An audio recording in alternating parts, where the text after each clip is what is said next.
The gate was 1.4 million. That's U.S. dollars. Attendance was 12,144.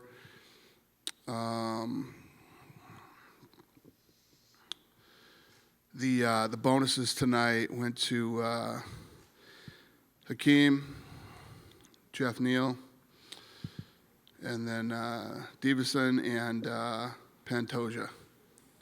They all won $50,000. Congratulations to them. And then the 50-50 raffle that we did for the Edmonton Oilers Foundation did $75,000. It's a huge number, so very cool. For charity, woohoo. Who has the first question? Right here, Dan. Happy birthday, first of all. Thank you, I appreciate it. Thoughts on the main event? I mean, Max Holloway goes out there and lands an outrageous number of strikes again, defends his title. Just what did you make of what he did tonight? Yeah, he looked good, especially as active as he's been lately, and coming off the 155-pound, shot at the title. I thought Frankie did a really good job. Max has had this thing where he's just been overwhelming people, just walking them down and destroying them. And I think Frankie did a good job tonight of using his speed and his movement to make sure that Max didn't do that to him tonight and was able to, take it to a decision.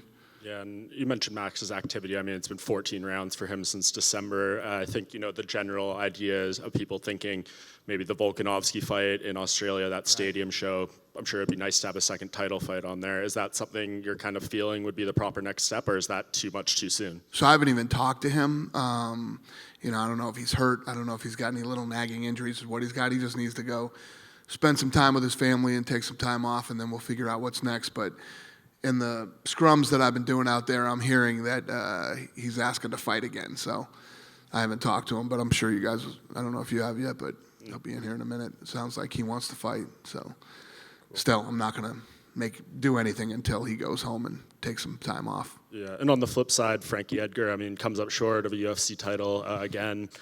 What are you, 37 years old, the first guy in UFC history to have 7 hours of octagon time, which is just crazy. Right. Where do you see him going from here? It's really up to Frankie. I mean, when I look at people like him, I'm like, what's left to prove? What's left to, he's done it all. And other than money, what does he need? What does he want? What does he, I know he's a competitor and he wants to win that title again so bad, but he's pushing 40, and I was just talking shit about Faber, and Faber just looked great at 40. But who knows? We'll see what he wants to do. Right, and then the co-main event, Cris Cyborg, Felicia Spencer, tough as nails in there, took some huge shots. This is the final fight on our UFC deal. She's already walking around with Cyborg versus Nunes 2 shirts, January 2020. I like it. You like it? I love it. I mean, that's the fight to make. That's the fight I want to make. So we'll see what we can do. You're confident that you meet or reach a deal with her? Yeah, I hope so. I mean, if that's true, if that's the fight she wants and she really wants that fight, I don't see how we don't make a deal. I mean, if you look at my history in 20 years, how many deals have I not made for a fight? I think it's been like one. I think there's one fight I didn't make. Which one was that? It was we never got the Russian. Fedor, yeah. Right. I was trying to do that Fedor-Brock fight.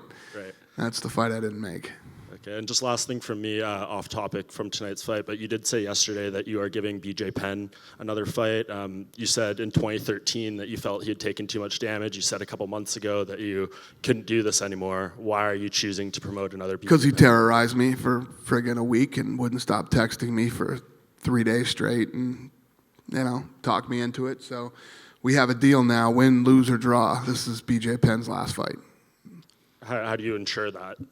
Is he still under contract? Because I won't give him another fight. Right, okay. Yeah, it's very clear between us now that there won't be another fight no matter what. Why did you kind of give in to that? I mean, he's taken the most head strikes of anyone in UFC history. I think it's like over 1,300. I think a lot of people are just concerned about him. Well, if all you people that are concerned are doctors, then give me a call. If you're not, then mind your business. Okay. Hi, Dana, back here. Yeah. Are you concerned at all that, like I said, you have an agreement with BJ, but that he would try to take a fight somewhere else? Do you ever talk to him about There's that? nothing I can do about that. I've voiced my concerns. I've known BJ Penn since he was like 19 years old. And, BJ is going to do what BJ wants to do. And, I've had a very crazy relationship with him and his family for the last 20 years. And, BJ walked me through a million reasons why he needs this fight and why he has to have it. And he talked me into it. So you guys know me. When I'm in, and I'm going to do what I'm going to do. So we're doing this. He's promised me that win, lose, or draw, he will retire after this fight. We'll see if he keeps his promise. He won't fight here, though. That I guarantee you. We won't be sitting here doing this again. That I promise you. After tonight's performance, do you think that Max has clearly passed him as the greatest Hawaiian fighter of all time, in your opinion? It's tough. BJ Penn was such a huge talent, and I think that BJ was so talented, he never took it as serious as he could have and should have, but without a doubt. If you look at how small that island is and the talent that comes off that island, it's pretty incredible. To have two of the greatest fighters ever out of Hawaii is pretty impressive. And I want to ask you about Conor McGregor. He's pretty active on social media today, commenting the officiating and then spiraling that into all kinds of other stuff. I don't know when's the last time you talked to him. I heard that maybe you're expecting him to come back in 2020. What are your thoughts on that? Yeah, I talked to him last week. He wants to come back. So, really what he's doing is looking to see how everything plays out in September. I was just saying out there, as of right now, Khabib and Poirier are fighting. You know how this business works. Anything can happen, and usually does. So I think he's just sort of waiting to see how it all plays out, and does he have an opportunity somewhere to jump in and make something happen. Did he mention to you any other outside-the-box options, like, of course, the Nate Diaz trilogy, or now George Masvidal has been calling him out? Did any of that come up? Yeah, Masvidal's too big for him, man. I think Masvidal's too big. Conor disagrees. So Conor was not happy that I said Masvidal was too big for him. Dana, right here. There was an elite level flyweight fight that was on the prelims, and backstage when we spoke to Figueiredo about his placement, he said he thought it was because he couldn't speak English. What do you say to that? Anderson Silva was our world champion and couldn't speak English for a very, very long time. I don't care if you can speak. I don't care if you can't speak. Your fighting speaks for you. This is a fight company. Obviously, there's situations where, if you have the personality of a Conor McGregor or, a Ronda Rousey and people like this, it's a home run. It's incredible. I don't care if you can speak at all. If you can fight, that's all I care about. And there was a lot of talks of Max being the new face of Canadian MMA, considering he's headlined so many fights here in Canada. Pretty funny. Hakeem Dawodu took exception to that. He said he's not from Canada. I am, and I want to be the new face of this. Who said that? Hakeem Dawodu. Okay. After his knockout. Yeah. So what do you say when you see young fighters like that who take issue with that after this violent knockout that they had? I love it. Speak your mind, pal. Exactly. Tell your people to stop following the Hawaiian guy and start following you. I love it. What other That guy doesn't look like he's happy about anything, though, right? He looks like he's been pissed off since birth. Well, his nickname is Mean. Yeah, it fits.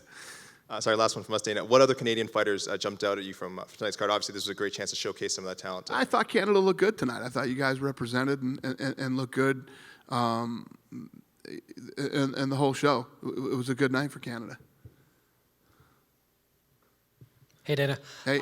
Just expanding on that a little, Felicia Spencer, I think a lot of people wrote her off coming into this. What was your thought on her performance tonight? Yeah, so imagine when this woman feels like this is really her house, or the UFC is her house. And, it was her first fight against Cyborg in Canada.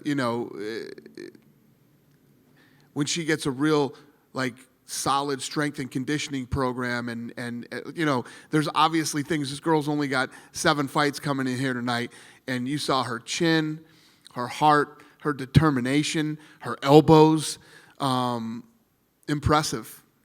Obviously, especially who she was facing. And I guarantee you, she had a massive adrenaline dump before she even walked out to the octagon. So I think she's pretty special, actually. Kind of building on that, there's not a lot of competition right now for the featherweights, but Megan Anderson did announce that she's got a fight coming up. Are we going to see more commitment to the women's 145 moving forward? Yeah. Amanda Nunes is the greatest female fighter ever, and she's the 145 and 135 pound champion, and she wants to defend both. So the answer is yes. And one more for me. I know we talked about Davison earlier. When he was back here, he was saying, I want Benavidez and I want to be for an interim belt if Cejudo's going to be gone for a while. What is the plan for Henry moving forward? Is it Joseph for the 125? Yeah, it's a good question. Yeah, I think so. Yeah. We gotta get back to work on that and figure that whole thing out. But yeah. Hey, Dana, over here. When you look at stature and physicality, do you think tonight's performance by Max sort of ends the conversation of him going up to 155, at least for a little bit? Well, I think his last performance at 55 ends the conversation of him going up to 55. I used to think that he looked big at 45, and then I realized how small he looked at 55. And then you mentioned about Conor was not happy that you said Masvidal was too big for him. Yeah. What exactly did he say? That pisses me off that you said he's too big for me. So was he texting you to say he was interested in that fight, or just that he was annoyed? I'm telling you guys, I've said it a million times and I'll say it again. This guy will fight anybody. And I don't care if he's pissed off about it or not. I think that Masvidal is too big for Conor. So if we ever get to that point, I'm sure it's something that Conor and I will fight about. With the welterweight division, just talking on that briefly, we've got Masvidal's on a big sort of tear. You've got Colby Covington and Robbie Lawler fighting. And now Leon Edwards is probably in that conversation as well. Is this the freshest welterweight's looked for quite a while? Yeah, it's a welterweight division. It's ridiculous right now. I mean, stacked with talent and stacked with unbelievable fights and possibilities. If Colby wins that fight against Robbie Lawler, it could be argued he's the number one contender. Yeah. Would that mean it's almost the fight to make then would be Leon Edwards versus Jorge Masvidal? Yeah, that's definitely a good fight to make. The question is, where do you do that fight, and how much security are we going to have? Thanks, Dana. Dana, over here, it's your left. Jon Jones was tweeting earlier this week about Madison Square Garden in November. Is that at all a possibility for him in the headline role? Yeah. Have you talked to him about that at all? No, I haven't. Maybe other conversations you're having right now with Jon Jones? No, I haven't talked to Jon. I actually haven't talked to Jon. But, I don't want to get into that whole thing, but I can tell you this. I saw some videos. Jon Jones will be fighting again. You got them on your phone? You want to share? What's that? You got the videos on your phone? Maybe you want to share them with us? Yeah, that's sad. Sad how? Sad that something like that would happen to him, and it's hard to give Jon Jones the benefit of the doubt until you see the videos. So I think Jon Jones is going to be fine. Did you see today he was at a signing in New Jersey and Corey Anderson and his team confronted him? Did you see that today? That what happened? Corey Anderson and his team confronted Jones at an autograph signing today in New Jersey. I was just wondering if you saw that and if that's a possible fight for him, Jones against Corey Anderson. Corey Anderson's turned down about 50 fights in the last month. No. Fair enough. And back to welterweight for a second. How impressed were you with Edwards, his win over RDA last week? Yeah. No. Listen, I've said to you guys many times what I think of RDA. I got a lot of respect for that guy. He's tough. He's durable, and it was a good fight.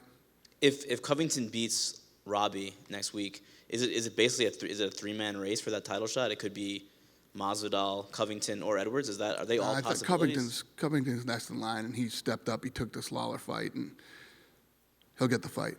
If he wins, of course. Yeah. Okay. Thanks, Dana. Dana, over here.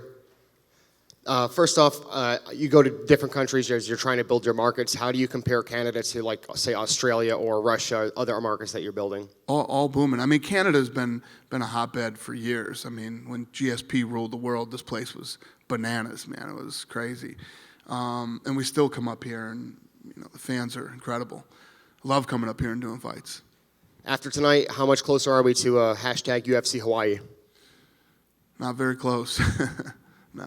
Fair enough. And really quick, back to BJ. After his last fight that's coming up, is he still under contract, or is this the last fight on his contract? Yeah, he's still in contract. So okay.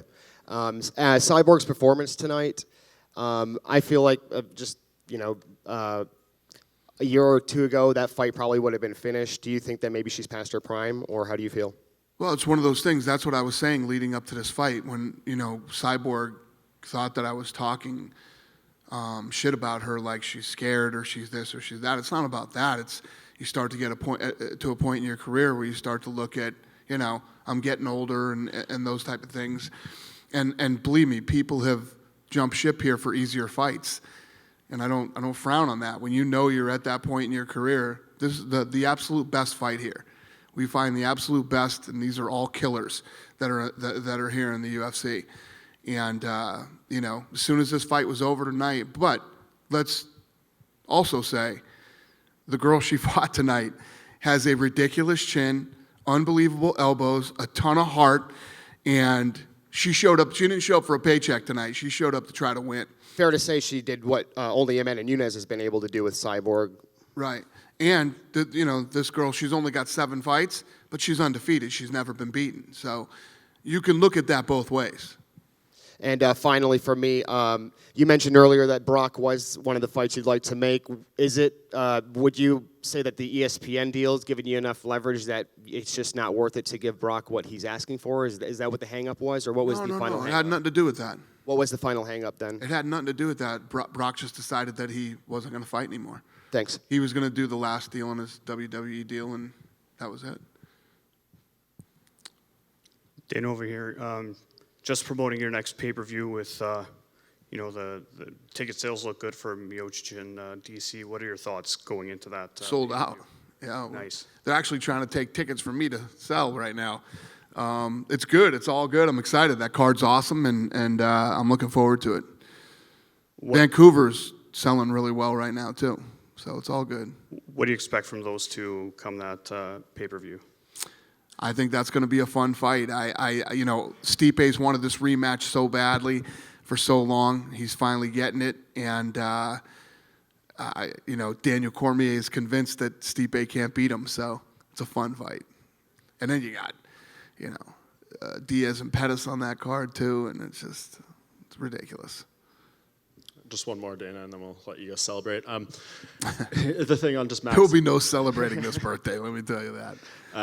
You mentioned Max at 155. You felt that kind of closed the book. That fight with Poirier, didn't have the longest training camp. I think it was announced like 6 weeks out or something. Do you feel if Max maybe had 6 months or something to add the proper weight, fill out his frame, that maybe that would be the better way to have him fight at lightweight and he could maybe fit into that division better? I think Max looks small no matter what Max does. At 55, up against Poirier, he looks small to me. I don't think there's a way for him to put that kind of weight on. Listen, I'm not saying it couldn't happen and he couldn't ever go back to 55, but I think that I'm a believer now that this is his weight class. Thank you. Thank you, guys. Thanks. Have a good night. Thanks again, Canada. You guys are always awesome.